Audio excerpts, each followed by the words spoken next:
In 1934, a French maid later claimed she had witnessed something very funny between Gloria Vanderbilt and a titled British lady, a story that would soon erupt into an international scandal. Instead, the maid alleged she saw the young widow and the king's cousin in an intimacy that in 1934 was unspeakable in polite society. This was the explosive testimony that turned the Vanderbilt custody trial into the scandal of the century. The woman accused of unnatural acts was Nadejda, Mountbatten, the Marchioness of Milford Haven. Born of Romanov blood and married into the heart of the House of Windsor, Nadejda led a dangerous double life. Behind the tiaras and the royal titles lay a world of underground lesbian affairs, gender-bending rebellion, and a secret hedonism that threatened to bring the monarchy to its knees. This is the story of the aristocrat who lived in the shadows of the Jazz Age and the keyhole that nearly destroyed her. Nadejda's story began long before that courtroom, in a world that had already vanished into the ashes of history. She was born in 1896, not in the snow-swept palaces of St. Petersburg, but in the sun-drenched, manicured isolation of the south of France. She was a child of the Romanovs, but she was also a mistake. Her father was Grand Duke Michael Melovich of Russia, a grandson of Tsar Nicholas I. He was a man of immense physical stature and crushing arrogance, a quintessential Russian autocrat who believed the world existed solely to be ordered by his command. But Michael had committed the one sin the Romanov dynasty could not forgive. He had married for love, and he had married beneath him. In 1891, the Grand Duke had fallen obsessively in love with Sophie of Marienburg. Sophie was a woman of undeniable beauty and sharp intelligence, but her bloodline was politically fatal. She was the granddaughter of Alexander Pushkin, the greatest poet in Russian history. Pushkin, a man of African descent, his great-grandfather was Ibrahim Ganibal, an enslaved African who became a general under Peter the Great, was a national hero, but he was not royalty. To the rigid, frozen court of Tsar Alexander III, Sophie was a commoner. When Michael defied the Tsar and married her in San Remo, the reaction from Russia was swift and brutal. The marriage was declared illegal.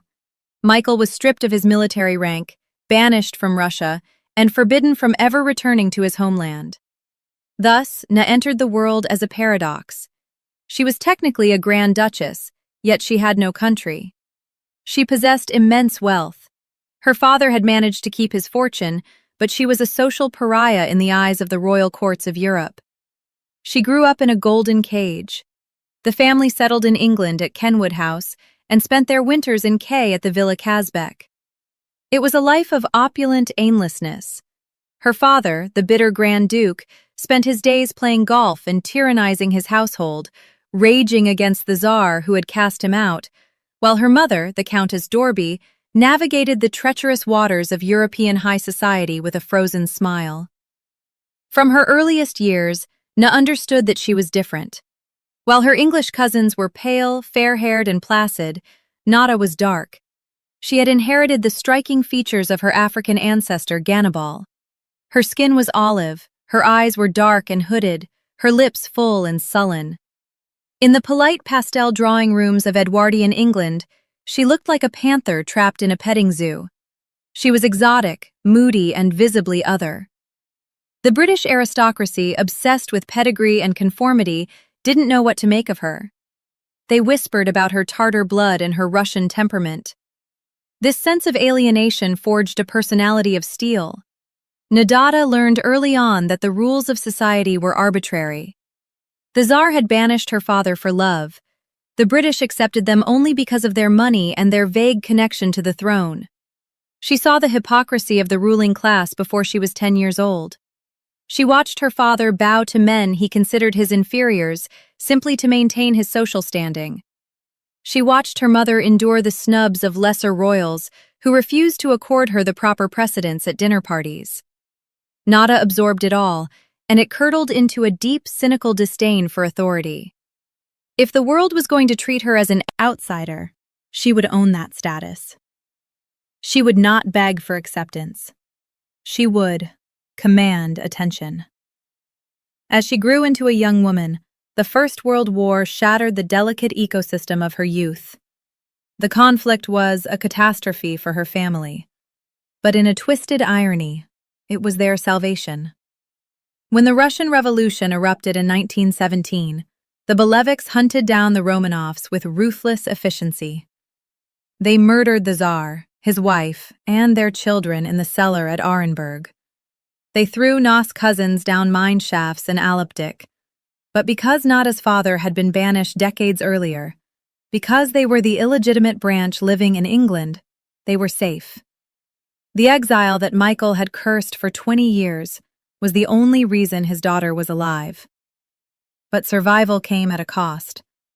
To survive in wartime England, where anti-German sentiment was at a fever pitch, the family had to shed their skin. Her future husband's family, the Battenbergs, were German princes living in Britain. In 1917, King George V ordered them to anglicize their name. Battenberg became Mountbatten. They stripped the German titles from their coats of arms and reinvented themselves as purely British patriots. Nada watched this transformation with a cool, detached eye.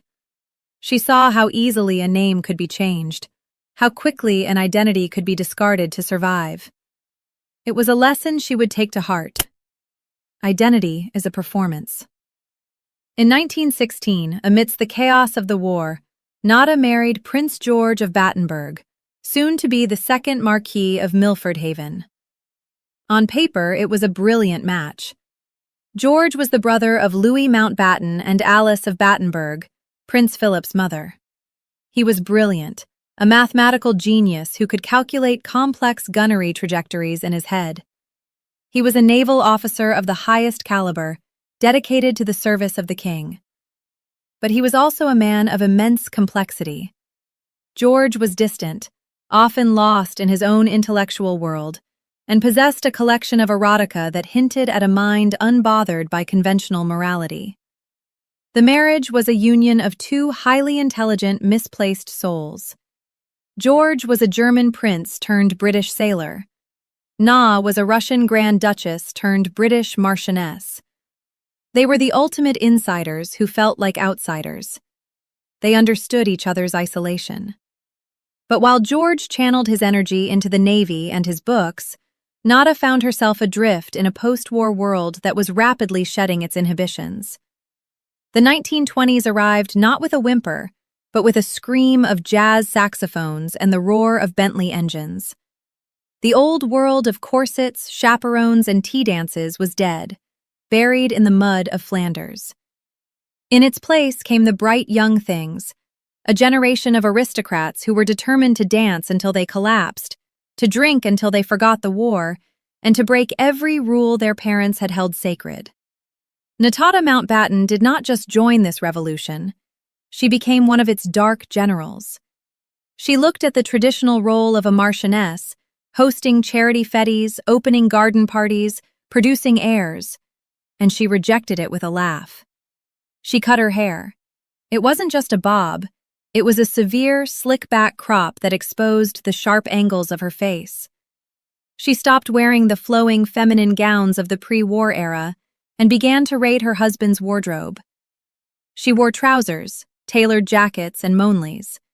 She smoked heavy Turkish tobacco out of a long ebony holder, clamping it between her teeth with a masculine swagger. This was the era of Lagaron, the boy-girl, and Na embodied it perfectly. She was striking, terrifyingly chic, and deeply androgynous. In the fluid underground of 1920s London and Paris, she was a sensation. She drove fast cars with a reckless disregard for safety. She played tennis with a ferocity that frightened her opponents. She moved through the nightclubs of Mayfair like a dark queen, flanked by the most beautiful and scandalous women of the age. It was during these years that the rumors began. At first, they were whispers in the smoking rooms of gentlemen's clubs. Men would talk about how the Marchioness seemed to prefer the company of women, how her friendships were too intense, too tactile. But in the 1920s, the aristocracy operated on a strict code of omnia. You could do anything you wanted. Take drugs, sleep with anyone, gamble away fortunes. As long as you did not frighten the horses, as long as you kept up appearances, the doors of society remained open. Na played this game expertly. She produced 2 children, fulfilling her dynastic duty.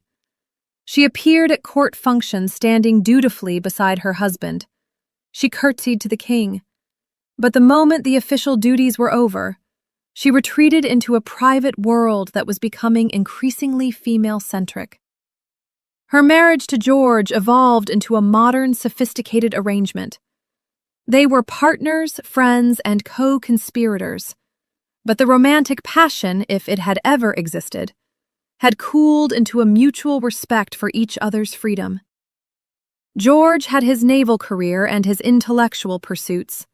Nadejda had her friends.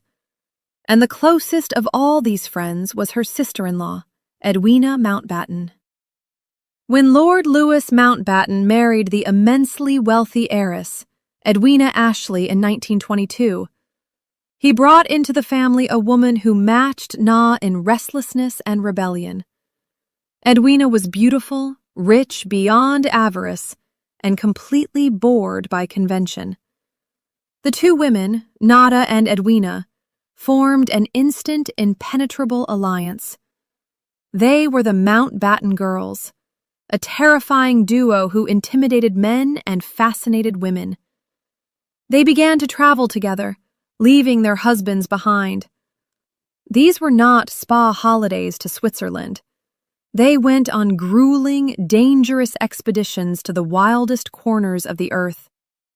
They talked through the deserts of Persia, mapped the jungles of Southeast Asia, and crossed the Andes. They slept in the same tent, shared the same hardships, and lived for months at a time in a world where the rules of London society did not apply. In the isolation of the desert or the jungle, the boundaries of their relationship blurred. They were soulmates in a way that their husbands could never understand. By the early 1930s, Nadejda Mountbatten was living a carefully managed double life. Respectable marchioness in London, and a far freer figure on the Riviera. To the public, she was the respectable marchioness, the cousin of the king, a pillar of the establishment. To the underground, she was a liberated icon, a woman who loved whom she wanted and lived how she pleased. She believed she was untouchable. She believed that her name, her title, and the protective wall of the royal family would always shield her from the consequences of her desires. She was wrong. Across the Atlantic, a storm was gathering that cared nothing for royal titles. In the high-stakes world of American high society, a feud was brewing within the Vanderbilt family that would require a sacrificial lamb. They needed a villain to destroy the reputation of Gloria Morgan Vanderbilt. They needed proof of depravity. And unknowingly, in her visits to Kay, in the quiet intimacy of closed bedrooms, Na Mountbatten had walked straight into the trap. The maid Marie Kao was watching. The keyhole was waiting. And the precarious balance of Nada's 2 worlds was about to be shattered by a single, devastating testimony. The tragedy of Nadejda Mountbatten's early life was that she was trained for a world that no longer existed. She was raised to be a Romanov Grand Duchess in an era when Romanovs were being lined up against walls and shot. She was raised to be a British purist in an era when the aristocracy was losing its moral authority. She adapted by becoming a chameleon, hiding her true self behind a mask of androgynous glamour and icy detachment. But the danger of wearing a mask is that you eventually forget that it can be ripped off.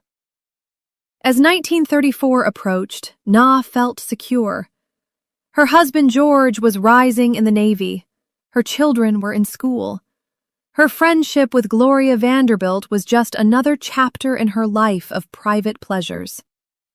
She did not realize that in America, the rules were different.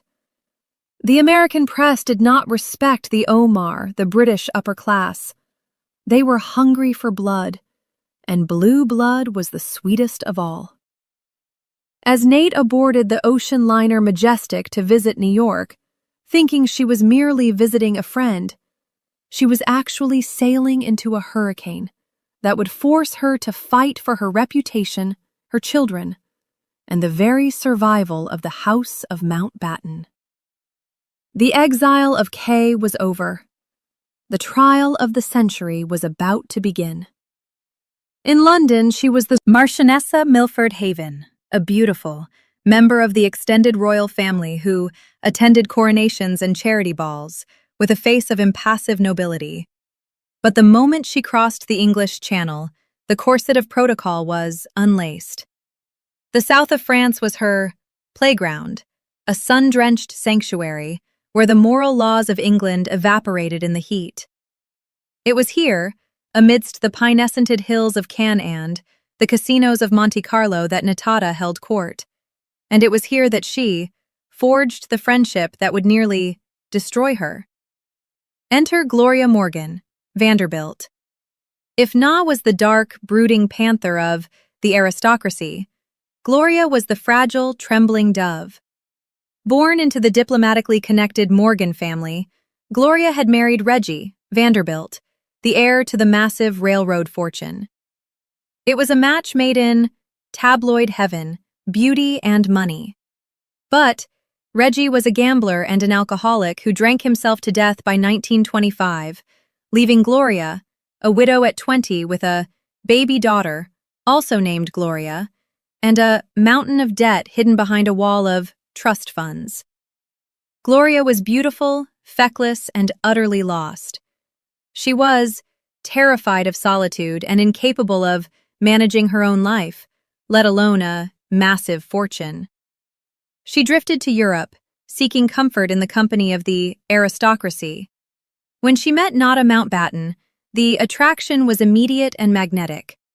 Nadejda was everything Gloria was not: strong, decisive, protected by royal armor, and possessing a masculine confidence that Gloria found intoxicating.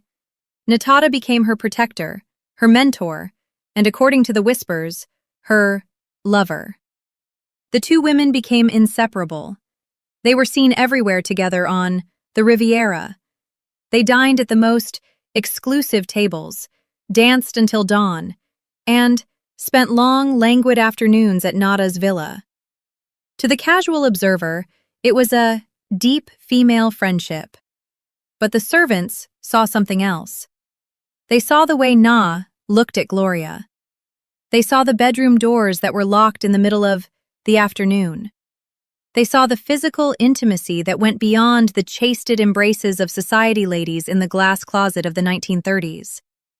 This was dangerous, but manageable. Everyone knew, but no one spoke. As long as the curtains were drawn, the fiction could be maintained. But in New York, a storm was brewing that would rip the curtains down. The storm's name was Gertrude Vanderbilt, Whitney. Gertrude was Reggie Vanderbilt's sister, a sculptor, a philanthropist, and the founder of the Whitney Museum. She was a woman of immense power and rigid old-school morality. She despised Gloria. She viewed her sister-in-law as a parasitic socialite who was squandering the Vanderbilt name and, more importantly, neglecting the Vanderbilt heir, little Gloria. Gertrude believed that the child was being dragged across Europe like a piece of luggage, raised by nannies while her mother partied with questionable royals. In 1934, Gertrude launched a legal nuclear strike. She sued for full custody of the child, little Gloria. Custody battles in the 1930s were rare and usually settled quietly, but Gertrude didn't want a settlement. She wanted a destruction to strip a mother of her child. She had to prove that Gloria was not just negligent, but morally unfit. Neglect was a weak argument against a mother who loved her child. Gertrude needed something darker. She needed depravity. She needed a sin so unspeakable that no judge in America would let the child remain in that environment. Gertrude's lawyers dispatched private investigators to Europe. They interviewed fired maids, disgruntled chauffeur, and bitter nannies. They were digging for dirt, and, in the servants' quarters of K, they struck gold. They found Marie Quo. Marie Quo was a former maid of Gloria's. She was young, impressionable, and seemingly shocked by what she had witnessed in the Vanderbilt household. The lawyers brought her to New York. They prepped her. They knew that her testimony was a bomb that would blow up not just the trial, but international relations. The trial began in October 1934 at the New York Supreme Court. It was a circus.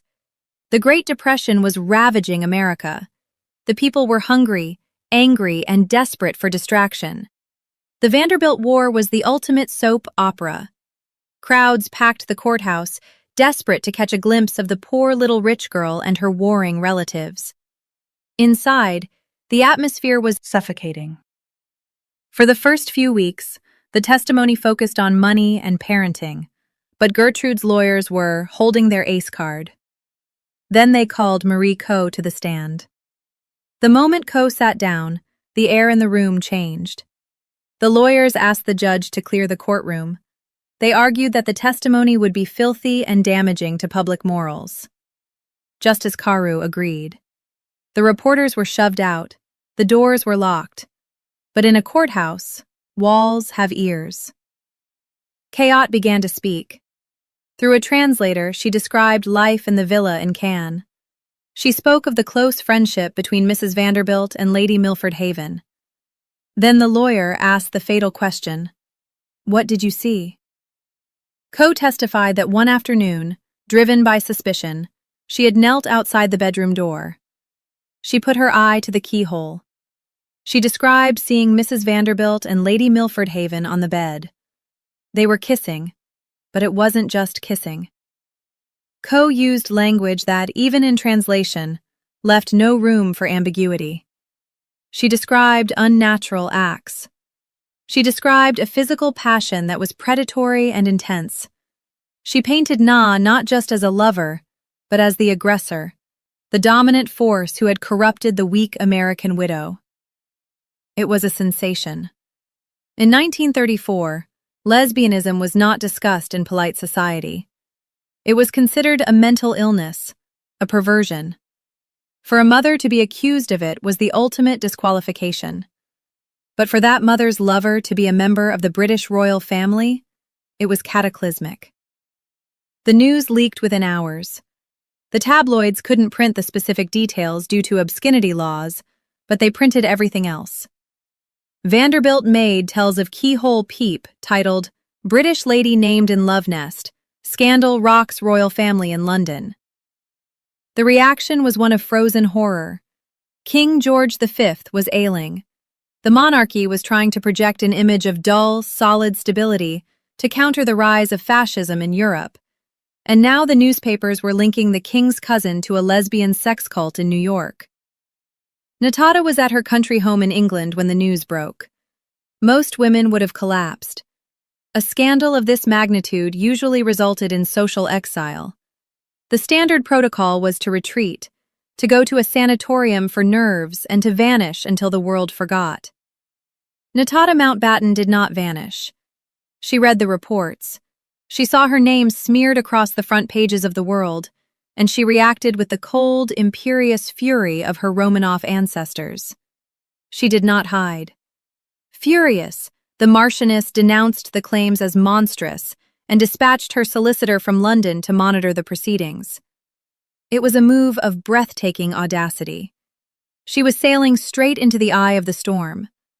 Rather than quietly disappear, she moved to protect her name through lawyers and behind-the-scenes pressure.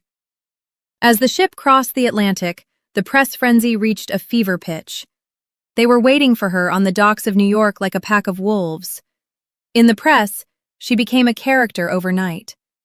The titled British relative dragged into America's loudest custody trial. She was dressed entirely in black, a sharp tailored suit, a black hat pulled low, and dark gloves. She looked like an executioner. She did not run to a waiting car. She stood there, lit by the flashbulbs, and issued a statement that was brief, icy, and defiant.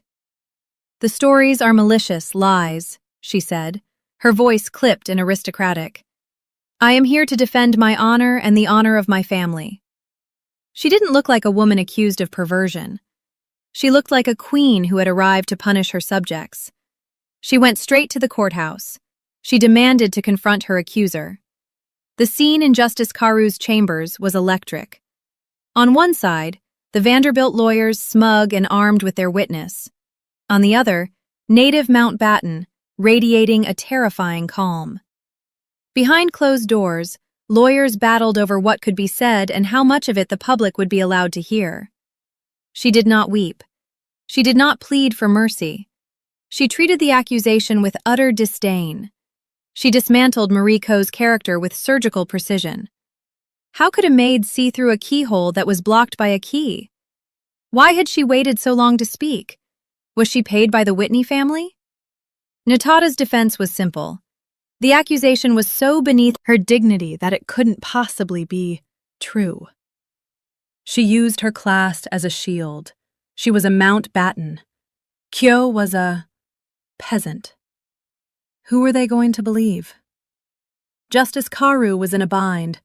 He was an Irish-American Catholic judge, deeply conservative. But he was also overwhelmed by the diplomatic pressure.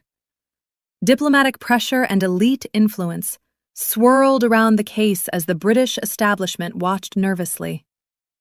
The palace could hardly ignore it as the headlines began linking royalty to American courtroom scandal. And in front of him sat a woman of formidable power, who was tearing his courtroom apart with sheer force of will. In the end, Caru made a decision that saved Na, but condemned Gloria. He ruled that the maid's testimony was unreliable, and more importantly, irrelevant to the core issue of the child's welfare. At that point, Justice Caru shut the courtroom to the press and the public, determined to keep the most salacious testimony from exploding in open session. He ordered the most sensitive testimony handled behind closed doors, limiting what could be reported. In legal terms, the court tried to keep the most explosive allegations out of public view. But the scandal was already alive in the headlines. Na had won. She had stared down the American legal system and forced it to blink. But the victory was a Pyrrhic one. The testimony was struck from the record, but it could not be struck from the public imagination. Everyone knew. The headlines had already been printed. The lesbian marchioness was now a permanent part of her identity. She left the courthouse, her head high, but she left her friend behind. Gloria Vanderbilt lost the case. She lost custody of her daughter. Gertrude Whitney had won. Gloria was branded an unfit mother, not legally because of the lesbian affair, but the cloud of the accusation hung over the final verdict. She was destroyed. Nada returned to the Majestic to sail back to England. She had defended the royal name. She had prevented a total collapse of her family's reputation. But as she stood on the deck watching the New York skyline recede, she knew that her world had changed forever. The glass closet had been shattered. The privacy that the aristocracy had enjoyed for centuries was gone. She was now a marked woman, a figure of scandal who would be whispered about for the rest of her life. And back in England, the royal family was waiting. They were grateful.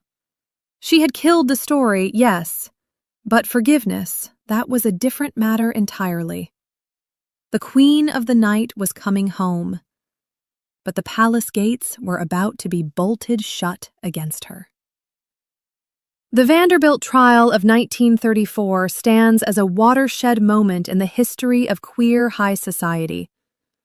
It was one of the first times that the fluid, secretive sexuality of the upper classes was dragged into the harsh light of a modern courtroom.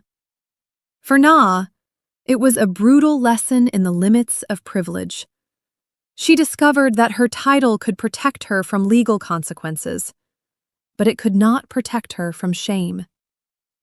Yet there is something undeniably heroic in her refusal to hide. In an era when women accused of such things were expected to disappear or commit suicide, Nadejda Mountbatten put on her best suit and went to war. She defended her identity by denying it, a complex paradox that defined her survival. She saved herself, but she couldn't save Gloria. The friendship that had sparked the scandal withered in the aftermath. Gloria Vanderbilt spent the rest of her life as a tragic, faded figure, forever mourning the loss of her child and her reputation. Nadejda, however, had other battles to fight. The 1930s were ending.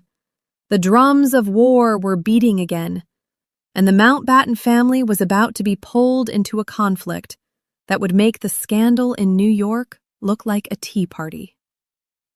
The Russian exile was about to face the German war machine. The return of the Marchioness of Milford Haven to England in the winter of 1934 was not a homecoming.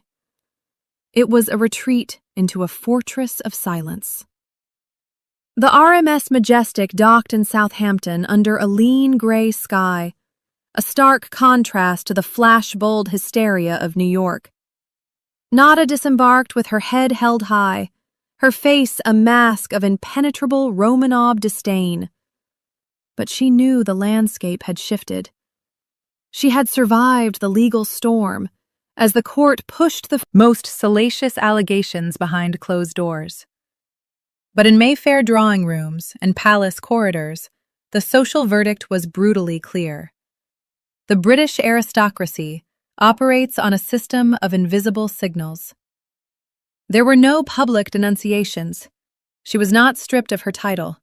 She was not barred from the royal enclosure at Ascot. Instead, the temperature simply dropped. When she entered a room, conversations would pause for a fraction of a second too long. When she attended court functions, the circle of space around her was slightly wider than before. She was the woman from the newspapers, the figure who had allowed the vulgarity of American sex scandals to touch the hem of the royal robe.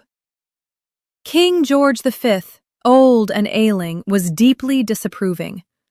He belonged to a Victorian world where women's names should appear in print only 3 times: at birth, at marriage, and at death. Nadejda had violated the code. For the next 4 years, Nadejda withdrew from the spotlight. The wild, androgynous parties of the 1920s were over. The era of the bright young things, that frantic, drug-fueled dance on the edge of the volcano, was burning itself out. Europe was darkening. Hitler was screaming from podiums in Berlin. The Spanish Civil War was tearing the continent apart. The hedonism that had defined Nadejda's youth now seemed brittle, almost grotesque in the face of the gathering storm. She retreated to Linden Manor, her country estate in Berkshire. Here, away from the prying eyes of London, she attempted to reconstruct a life of quiet domesticity. But even here she was an anomaly. She was a Russian exotic trapped in the English countryside. She still wore her trousers. She still smoked her dark tobacco. And she still maintained her intense, ambiguous friendship with her sister-in-law, Edwina Mountbatten. Edwina, too, was changing. The frivolous socialite was beginning to awaken to the political realities of the world. But the bond between the two women remained, the emotional anchor of Nadejda's life. They were 2 panthers pacing in a cage of propriety, understanding each other in a way their husbands never could. But the tragedy that would truly break Nadejda was not social. It was personal. Her husband George, the 2nd Marquis of Milford Haven, was the one person who truly understood the architecture of her soul. He was a man of profound contradictions. A brilliant mathematician, a decorated naval officer, and a collector of erotica who possessed a library of curious books that would have made a sailor blush. He knew exactly who Nada was. He knew about the women. He knew about the scandals. And he loved her, or at least respected her, with a stoic, unshakable loyalty. They were partners in a modern, open marriage that was decades ahead of its time. In 1937, George began to fail. He was only 45 years old, a man in the prime of his intellectual life. But cancer is indifferent to genius. The decline was rapid and agonizing. For Nada, watching her husband wither was a terrifying dismantling of her security. George was her shield. His status as a war hero and a Mountbatten was the armor that protected her eccentricities from the full wrath of the establishment. Without him, she was just a scandalous Russian immigration. George died on April 8, 1938. His death was a hammer blow. It marked the definitive end of Nada's youth. At the funeral, she stood by the grave, a figure in crushing black, veiled and silent. It was a gathering of ghosts. The mourners included the remnants of the German royal families, relatives who within 18 months would be wearing the uniforms of the enemy. It was the last time the Cousins Club of Europe would gather before the slaughter began. Nada was now a widow. At 42, the silence in Linden Manor became deafening. She was left with her son David, who was now the third Marquis, and her daughter Tatiana. But David was young, serving in the Navy like his father, and Tatiana was forging her own life. Nada was alone, in a way she had never been before.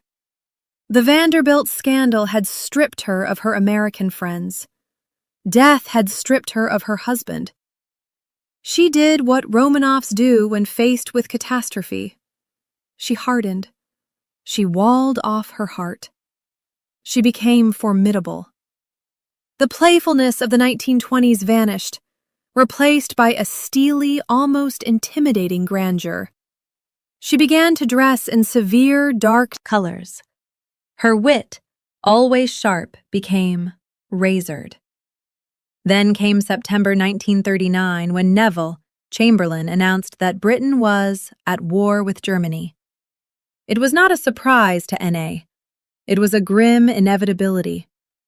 For a woman of her background, war was not an interruption of life. It was the natural state of things. She had been born into an empire that collapsed. She had married into a family that had to change its name to survive a war. Now she was facing a third cataclysm. But this war was different. It was personal.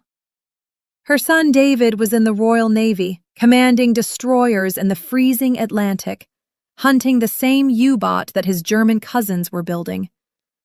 Her nephew, Prince Philip of Greece, the future Duke of Edinburgh, was also in the Navy, a young midshipman desperate to prove his loyalty to Britain. Nadejda became a matriarch of warriors, waiting by the wireless for news of sinkings. Dreading the arrival of the telegram boy, the war transformed the Mountbatten women. Edwina, the former party girl, underwent a miraculous metamorphosis. She joined the St. John Ambulance Brigade, threw herself into relief work, and eventually became a tireless heroine of the Blitz, touring bomb sites and sleeping in shelters. Ney, however, did not seek the limelight. She did not put on a uniform. She fought of war in the shadows. She remained at Linen Manor, which became a sanctuary for the displaced and the weary. During the Blitz, when London was burning night after night, the sky over Berkshire would glow red in the distance. Nadejda would stand in her garden smoking her cigarette, watching the horizon burn. She knew what that fire meant. She had heard the stories of the Winter Palace burning. She knew that the world of privilege she lived in was made of paper.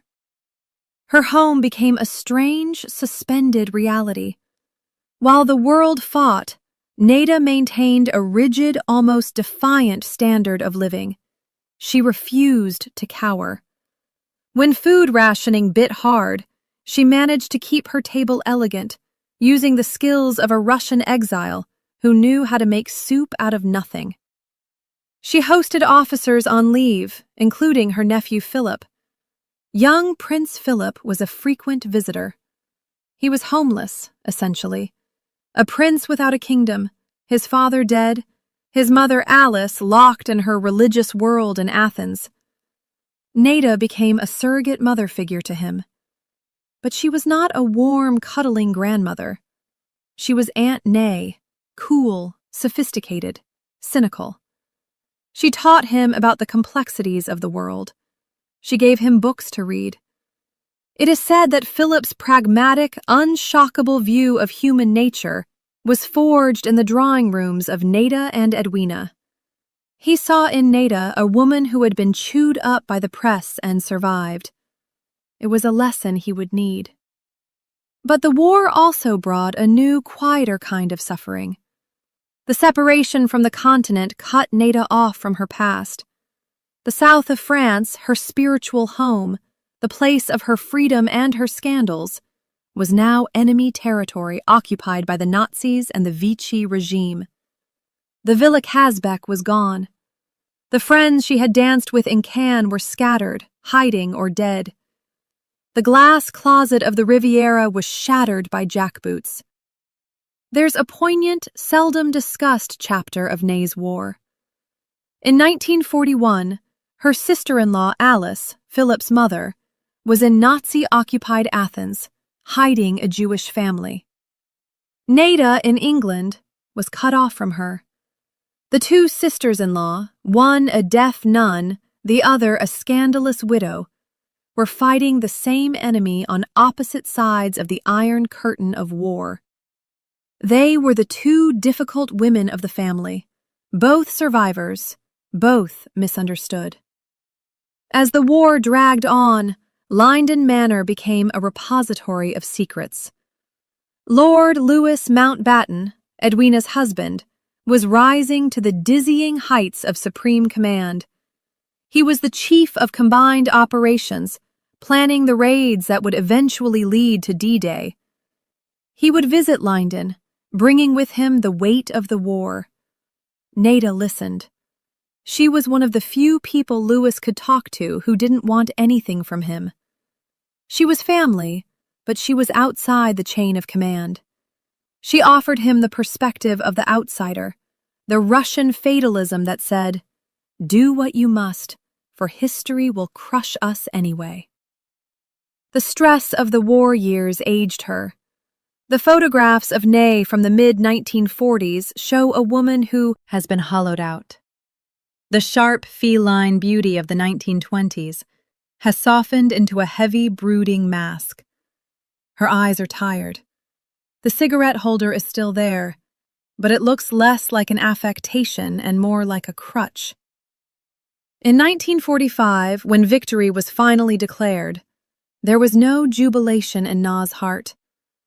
The world she had loved, the cosmopolitan, fluid, aristocratic Europe, was dead. It had been bombed into rubble. The Russia of her ancestors was a Stalinist fortress. The Germany of her husband's family was a smoking ruin. The France of her youth was scarred by collaboration and shame.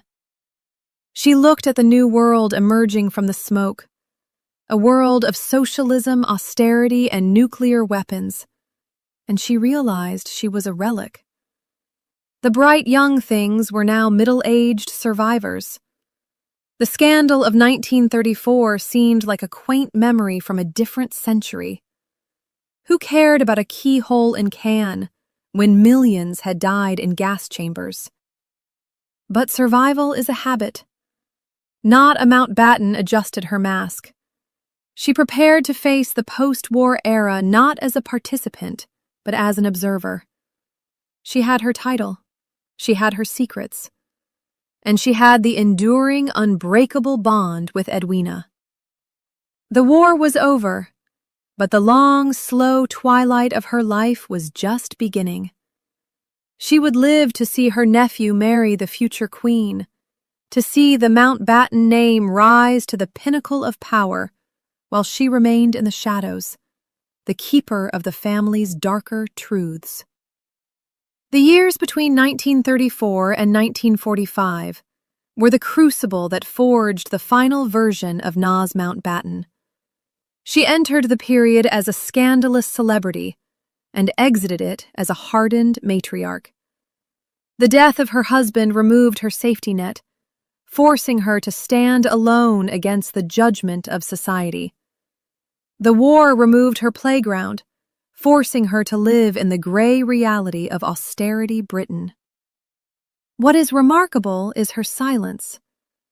In an era when many of her contemporaries wrote memoirs or gave interviews to cash in on their fading fame, Na never spoke. She never defended herself against the Vanderbilt accusations. She never clarified the nature of her marriage. She never boasted of her influence over Prince Philip. She understood that power, real power, lies in what you do, not say. She had learned the lesson of the keyhole. Once you let the world in, they will try to destroy you. So she locked the door from the inside and threw away the key.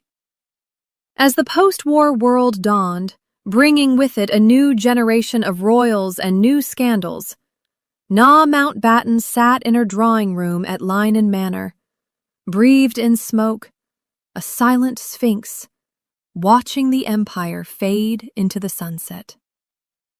The wedding of Princess Elizabeth and Lieutenant Philip Mountbatten in November 1947 was the ultimate triumph of the family that had spent 30 years reinventing itself. For the public, it was a fairy tale in technicolor, a moment of dazzling hope amidst the gray austerity of post-war rationing. But for Na Mountbatten, sitting in the pews of Westminster Abbey, it was a vindication of survival. She watched as her nephew, the penniless prince she had fed and sheltered at Lynon Manor, stood at the altar. Beside him as best man stood her own son, David, the third Marquis of Milford Haven. The two young men, tall, handsome, and impeccably naval, were the future. They were the new face of the monarchy, modern, dashing, and seemingly untouched by the trauma of the past. But Na knew better. She looked at Philip and saw the boy who had been abandoned by a mad mother and a playboy father.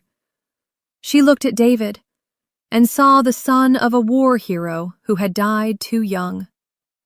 Na sat there, a figure of dark, majestic elegance in an ocean of pastel hats. She was now 51 years in. The sharp edges of her youth had softened into a heavy, imposing dignity. She was the aunt of the groom, the sister-in-law of the king's aide, the mother of the best man. The establishment had been forced to embrace her again. The scandal of 1934 was not forgotten, but it was politely ignored, buried under the avalanche of Mountbatten ambition. Yet even in this moment of glory, Na remained an outsider. The new Elizabethan age was dawning, an era of domesticity, family values, and rigid propriety. It was a world designed for women like the young queen, not for women like Na. She belonged to the jazz age, to the era of decadence and fluid sexuality. As the organ music swelled, she must have realized that her role in this new play was to be the silent matriarch, the keeper of secrets that must never be whispered in front of the children. The 1950s brought a strange, suspended quiet to Na's life. With her son David Gran and her daughter Tatiana married, Linden Manor became a fortress of memory. Na spent her time reading, smoking, and maintaining a correspondence with the scattered remnants of the European aristocracy. She became a figure of awe to the younger generation. Her grandchildren would later recall a woman who was scary, but fascinating. A grandmother who didn't bake cookies but told stories about czars and poets. Her voice raspy, from decades of Turkish tobacco, she began to return to the south of France. But the Riviera of the 1950s was not the Riviera of the 1920s. The wild bohemian paradise had become a tourist trap. The villas were being sold to American industrialists. The casinos were filled with tourists in polyester rather than grand dukes in tuxedos. Nadejda rented apartments in Conwoking, the Promenade de la Croisette like a ghost. She visited the places where she and Gloria Vanderbilt had laughed, where the Mountbatten girls had scandalized the waiters. The ghosts were everywhere, but the joy was gone. It was a pilgrimage to a graveyard of pleasure. The emotional anchor of her life remained Edwina. Her sister-in-law had become a global figure, the last vice of India, a woman of immense political stature. Edwina and Louis Mountbatten were now world historical figures, navigating the partition of India and the end of the empire. But whenever Edwina returned to England, she went to Na. The bond was unbreakable. They were two sides of the same coin. Edwina the public saint, Nada the private sinner. They shared a cynicism about the world, a weariness that comes from seeing too much history. Then came the final blow. In early 1960, Edwina embarked on a grueling tour of the Far East for the St. John Ambulance Brigade. She was 58 years old, exhausted, her heart weakened by decades of relentless activity and stress.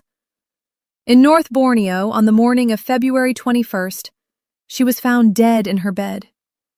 She had simply stopped. The news shattered Na. George's death had taken her protection. Edwina's death took her soul. The Mountbatten girls were no more. The funeral of Countess Mountbatten of Burma was a spectacle of empire. She was buried at sea off the coast of Portsmouth, in accordance with her wishes as a naval wife.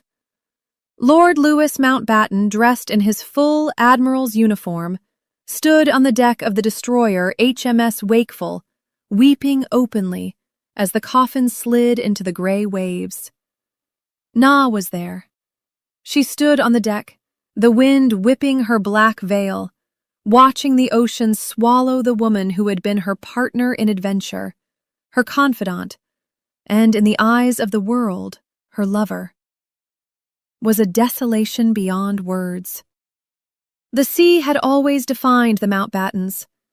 It was where their husbands served. It was where their power lay. Now it was a tomb. After Edwina's death, Na began to fade. The light went out of her eyes. She retreated further into herself. The world of the 1960s was exploding with a new kind of revolution. Rock and roll, sexual liberation, youth culture. But NATO wanted no part of it. It was a vulgar imitation of the rebellion she had led 40 years earlier. She had invented the short hair and the trousers. She had lived the free love. She had done it all before MC Jagger was born, and she had done it with better manners. In 1963, Nada traveled to Cana for the last time. It was fitting that she would go there to die. The Villa Casbeck was gone, but the light was the same. The smell of the pine and the sea was the same. On January 22, 1963, in a nursing home in Conmount, the Martianness of Milford Haven passed away. She was 66 years old. She died as she had lived, quietly, discreetly, causing no fuss. There were no reporters outside the door.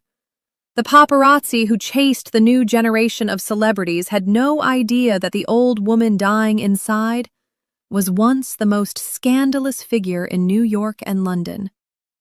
Her body was brought back to England. She was buried beside her husband George in Bray, Berkshire, England. The funeral was a gathering of the dynasty. Prince Philip was there, bowing his head to the aunt who had taught him how to survive. Lord Louis Mountbatten was there, bearing the last link to his own youth. Her death was noted quietly within the family, and the royal circle with public attention largely elsewhere. The inscription on her grave is modest. It lists her name and her dates. It does not mention the Romanovs. It does not mention Pushkin. It certainly does not mention Gloria Vanderbilt. It is a monument to respectability, the final mask worn by a woman who spent her life hiding in plain sight. But as the earth was shoveled onto her coffin, a silence descended that was heavier than grief. It was the silence of a library burning down. Nadejda Mountbatten took her secrets with her. She left no memoir. She burned her letters. She destroyed her diaries. She belonged to a generation that believed privacy was the ultimate luxury, and she guarded hers until the bitter end. With her death, the last direct link to the glorious, tragic, decadent world of the pre-revolutionary Russian court was severed. The bright young things were now ghosts. The keyhole in Cannes was just a story. The panther had finally gone to sleep. The death of Nadejda Mountbatten in 1963 went largely unnoticed by the general public. The world was obsessed with the Profumo affair, the Beatles, and the Cold War. The passing of an obscure Marchioness seemed irrelevant. But in the private corridors of the royal family, her absence was felt as a shift in the tectonic plates. She was the last of the difficult women, the ones who remembered the old world, who knew where the bodies were buried, and who refused to be impressed by the pomp of the modern monarchy. She had been the dark mirror to the royal family's bright image. While they projected stability, she embodied chaos. While they stood for tradition, she represented survival. Her legacy, however, lived on in the most unexpected place, in the steeliness of Prince Philip, the Duke of Edinburgh's famous intolerance for nonsense, his razor-sharp wit, and his refusal to be bullied by the press. These were traits he had honed at the dinner table of Aunt Na. She had taught him that the world is a dangerous place for a royal, and that the only way to survive is to build a shell so hard that nothing can crack it. Nadejda's story is a tragedy of timing. Had she been born 50 years later, she would have been an icon of the LGBTQ+ community, a fashion legend, a celebrated rebel. Instead, she was forced to live in the twilight, defined by a scandal she didn't provoke and a love she couldn't name. She was a woman ahead of her time, waiting for a world that would never quite arrive. For decades after her death in 1963, Nadejda Mountbatten was effectively erased from the official narrative of the British aristocracy. She became a footnote in the biographies of her more famous relatives. She was listed simply as the wife of George, the mother of David, the aunt of Philip. To the casual historian, she was just another stern-faced Victorian relic in the background of royal wedding photos, her dark Romanov eyes obscured by the brim of sensible hats. The House of Windsor is expert at the art of forgetting, and Nadejda was a memory they were keen to let fade. The scandal of 1934 was treated like a radioactive isotope, buried deep in concrete, intended to be untouched for centuries. But history is a restless ghost. It dates not stay buried. As the 20th century drew to a close and the new millennium dawned, the locked filing cabinets of the past began to creak open. The war of a new generation of historians, obsessed not with battles and treaties, but with the private lives and hidden identities of the ruling class, turned a forensic lens on the Mountbatten clan. And there, hiding in plain sight, was Na. The resurrection of Nadejda Mountbatten began not in London, but in the dust of American legal archives. Decades later, Journalists and historians revisited the case through surviving court accounts and contemporary press coverage, and the scandal resurfaced in a very different cultural climate. What they found was shocking. They found a narrative that contradicted the sanitized version of royal history. They found a woman who shattered every stereotype of her class and gender.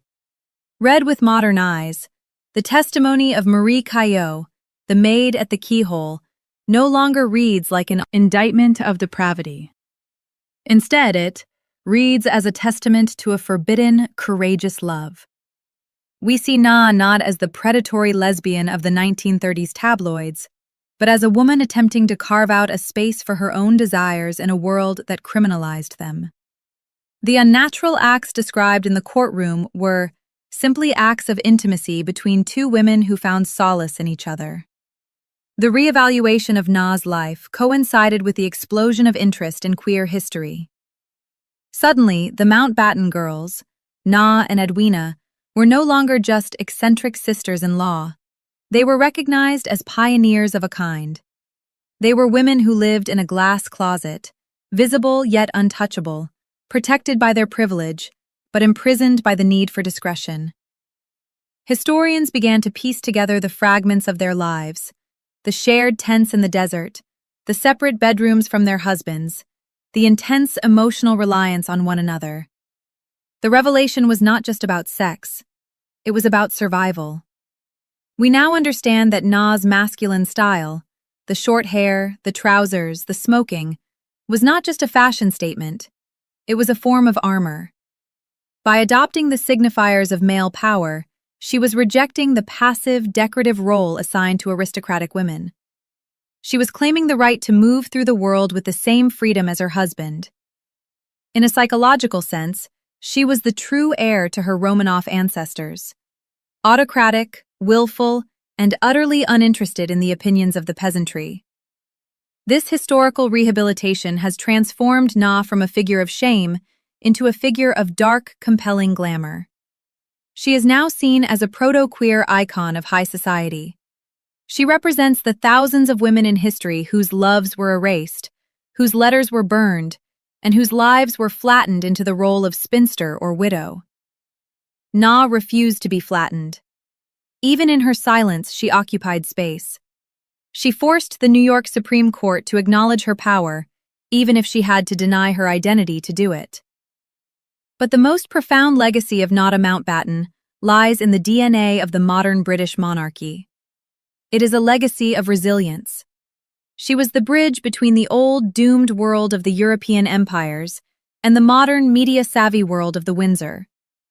She taught the family the most important lesson of the 20th century: adaptability. Her son, David, the third Marquis of Milford Haven, carried her dark good looks and her love of the Navy, but he struggled with the weight of the family name, dying in 1970, just 7 years after his mother. But it was in her nephew, Prince Philip, that Nadeja's spirit truly lived on. The Duke of Edinburgh's famous stoicism, his refusal to complain, his ability to walk 2 steps behind the Queen while maintaining his own fierce independence. This was the Mountbatten Code forged in the drawing rooms of Linden Manor. Nadejda had taught him that feelings were private, that the public was a beast to be tamed, and that survival required a skin of steel. Today, if you visit the Isle of Wight, the grave of the Marchioness offers no clue to the firestorm she once ignited. It is a quiet, respectable English grave, but the story surrounding it has changed. The visitors who come now do not come to pay respects to a royal aunt. They come to find the wheelman who dared to live a double life. They come to find the girl with the mon, the lesbian Marchioness, the survivor of the Romanov curse. The tragedy of Na's life was that she could never be whole. She lived in a time that demanded she slice herself in two, the public wife and the private lover. She paid the price for that division in isolation and silence. But in the end, she won the long game. The scandal that was meant to destroy her has become the very thing that makes her immortal. The Vanderbilt family, who tried to use her as a weapon of shame, eventually imploded under the weight of their own dysfunction. Little Gloria Vanderbilt grew up to be a sad, fragile figure haunted by the trial. But the Mountbattens endured. They adapted. They survived. As we look back on Nada Mountbatten from the vantage point of the 21st century, the judgment of history is clear. She was not a villain. She was a casualty of a repressive age, a woman who possessed too much life for the narrow container society had built for her. She was a Romanov who refused to die, a Mountbatten who refused to conform, and a woman who refused to apologize. The keyhole in can is no longer a symbol of voyeuristic shame. It is a portal through which we can finally see the truth. And the truth is that Mountbatten was magnificent. She walked through the fire of the 20th century, her cigarette holder clenched in her teeth, her head high, carrying the secrets of an empire in her heart. The silence is finally broken, and the Queen of the Shadows can finally step into the light. There is one final image of that haunts the imagination. It is not the courtroom in New York, nor the deck of the destroyer at Edwina's funeral. It is a quiet moment in the 1950s at the Villa Casbec in Cannes, shortly before it was sold.